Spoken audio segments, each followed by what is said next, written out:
Good afternoon. This is Paul Lennon, and this is back with you again with my Life in the Legion of Christ. And these episodes could be called My Struggles with Father Maciel. So if you're interested in Father Maciel, you've got some stuff coming up here that may be of interest to you.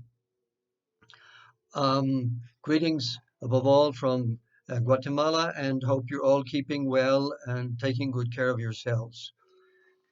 Coming to chapter 10 of my memoir called Rebelling, always with the Norse. So this is chapter 10, Rebelling. And I always start with my little quote from Ch.10a, and it says the following. On the same day, Ch.10a informed the eldest Samana of his decision to leave him. He told the old man with politeness and modesty fitting to young men and students. But the old man was angry that both young men wished to leave him, and he raised his voice and scolded strongly.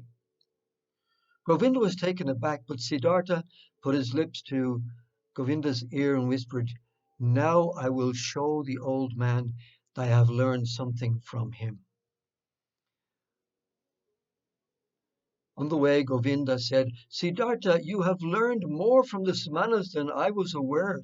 It is difficult, very difficult to hypnotize an old Samana. In truth, if you had stayed there, you would have soon learned how to walk on water." "I have no desire to walk on water," said Ch.10a.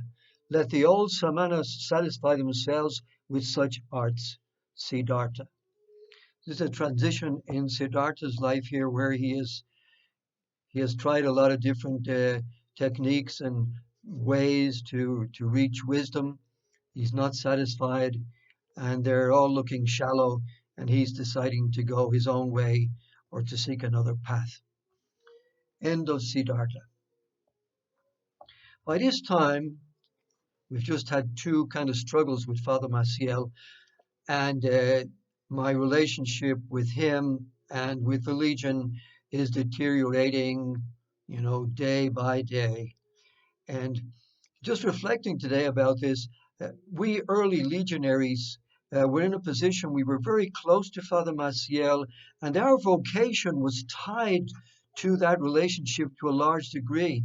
So when it broke, some of us broke, and some others survived. Perhaps their priestly vocation was strong enough to withstand that separation from and the disappointment or the struggles or the meeting with the struggles, the fights with the founder, which were bound to happen as you got a little bit older.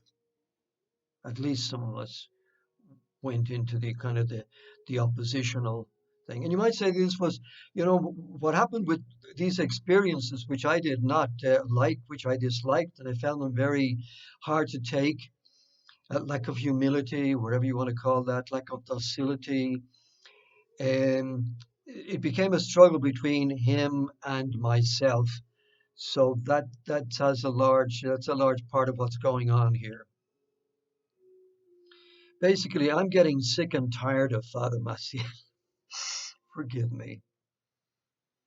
By this time, Paul, that is, I, was no longer an obedient and docile religious. I stalled in Mexico City, given time to stay in Mexico City, so I started stalling.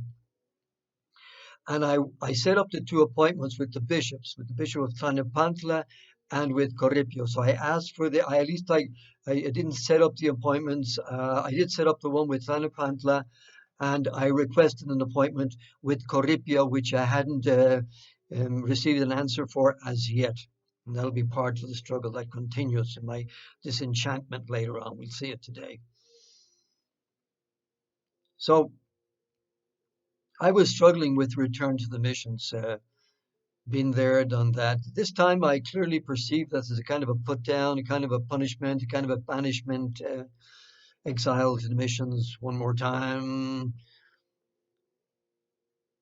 Maciel had agreed to give me time to clear up the false accusation with the bishops. I went to see the Bishop of Tlalnepantla. I believe, as I say, it was Suarez. He received me in his office, and when I confronted him with the idea, I was kind of assertive here.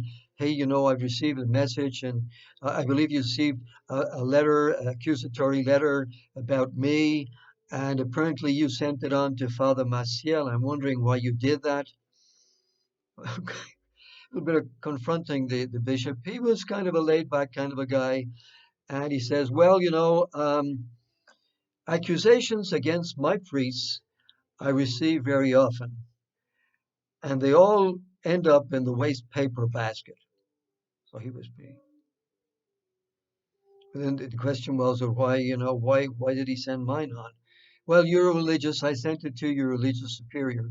It's not my job. I just sent it, forwarded to your superiors.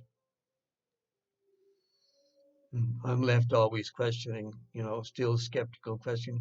Was he telling me the truth? Whatever.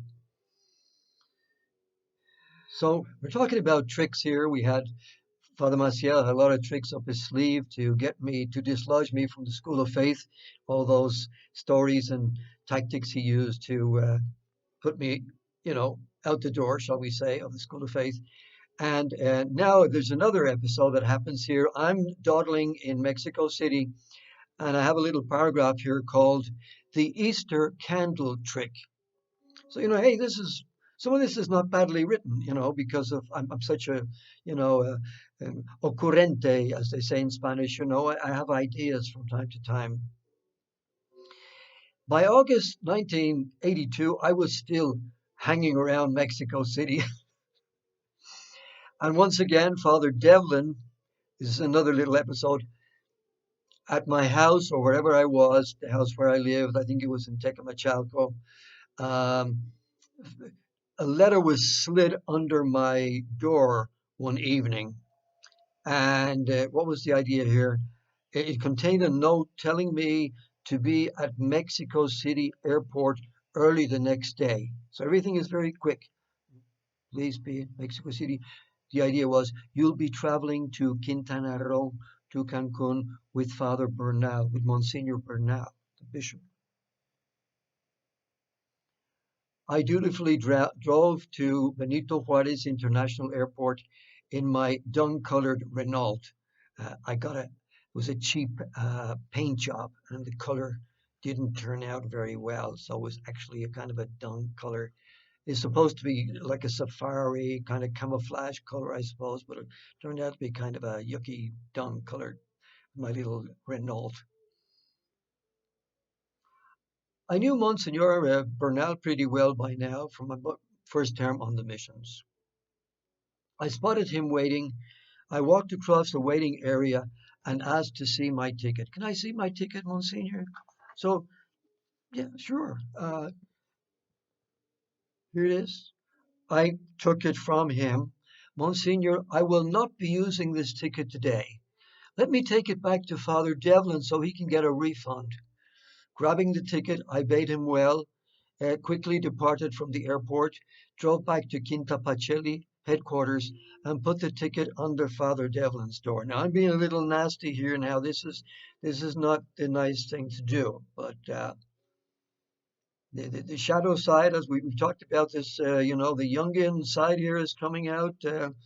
We all have this kind of bad part, which we don't like to show to others. Uh, Jung calls it the shadow. It's our shadow. So the shadow is starting to operate. I'm really pissed off with Father Maciel and the Legion of Christ, the superior, shall we say. Not long after this, Father Octavio Acevedo Marin, then the LC provincial, so first was Father Alfonso, then was Father Sancajo, and he was sent to Venezuela, and then was Father Octavio Acevedo, compañero mío, a confrere of mine during from novitiate on. We were always together, and he was always my superior. I was never superior material, shall we say. I don't know why. Maybe I was funny, too funny. I was glib, possibly. I was ironic, sometimes sarcastic, making remarks, questioning, doubting. So, mm, mm, mm. In hindsight, I think the Legion tolerated me. I don't know why. Maybe because I was one of the first Irish priests. Maybe that got me some leeway. Because I could be very impertinent, and you've seen already that I've had two struggles with Father Maciel. I questioned before. I'm the guy with the big mouth, that always asking questions and stuff like that, and shooting my my mouth in public, and this kind of thing. I think I was tolerated. Anyway, Father Acevedo was waiting for me at the chapel of the Anáhuac University. He's sitting there, with his hands crossed, sitting, I call it like his ferret-like posture. And Father Paul, I have a letter for you. Thank you, Father. He gives me the sealed letter, and it's from Father Maciel. So I take the letter, turn on my heel, and start walking out.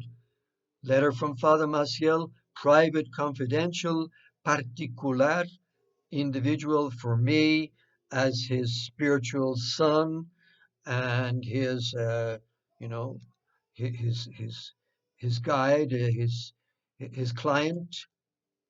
I start to walk, turn around and walk, stop, open the letter and read it in front of me. So Octavio he was assertive, that little guy. And so I opened the letter, forced to open the letter. See, force, I don't like being forced. Forced to open the letter. In virtue of holy obedience, you are to go immediately to the missions in Quintana Roo, Mexico. So that was the end of that. Holy obedience. I didn't want to bluntly disobey.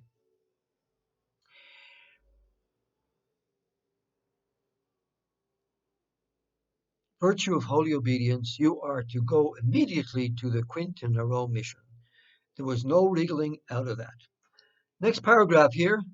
Back down on Maggie's farm. Of course, I didn't know anything about Maggie's farm at that time because I had always been kind of lived that sheltered and cloistered life. I didn't know about that guy, Ain't going to down on Maggie's farm no more. Ain't going, well, ain't going to work in Maggie's farm no more. I'll hear about him later on. I was, 20 years behind modern society at that time. Out of sheer obedience and impotence, I finally took my plane to Cancun, Quintana Roo, in late summer of 1982, trying as best I could to adjust again to that small town lifestyle and pastoral work.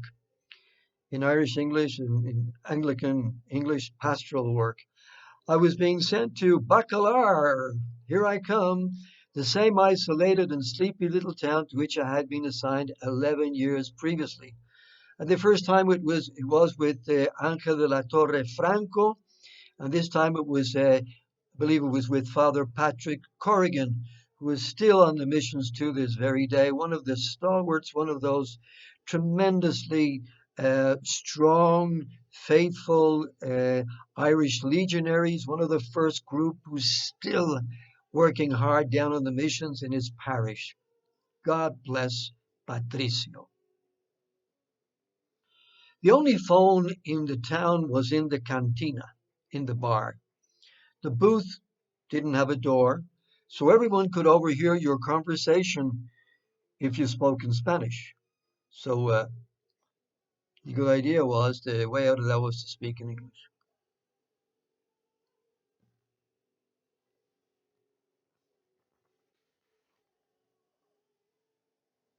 When I was a nice, quiet, this is probably from my first term in on the missions at Divine Providence. It's Christmas. I have my creche there, and look at that, look at young guy. Look at the first time on the missions, 27, 28, 29 years of age, and I'm with one of my first comunicandos. one of the first little boys. He's lovely there. He's all in white for his first communion. He has his candle. Everything is in order. Beautiful. So there we go.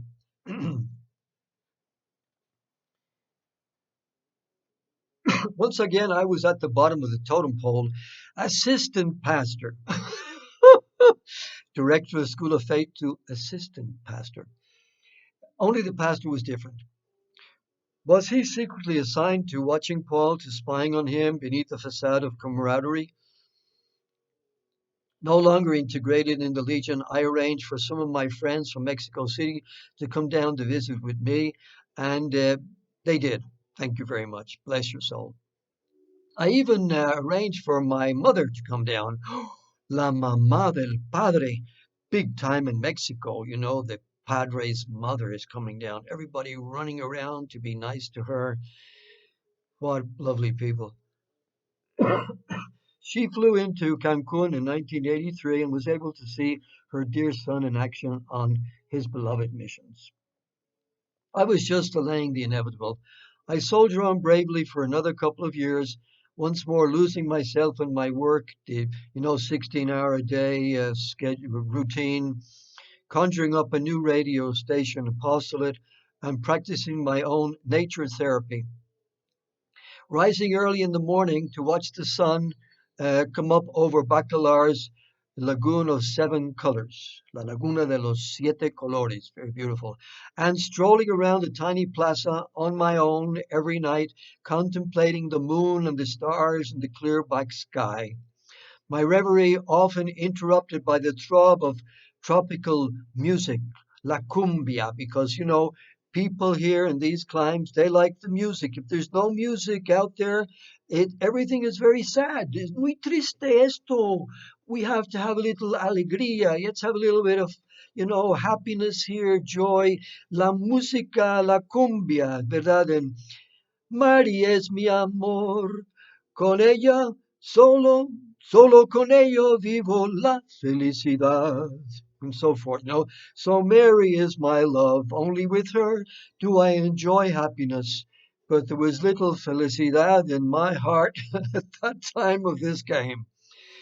Would this therapy, prayer, and sacraments be enough to stave off my clamoring needs for honesty, friendship, and support, and maybe for the love of Mari es mi amor? I don't know. We shall see.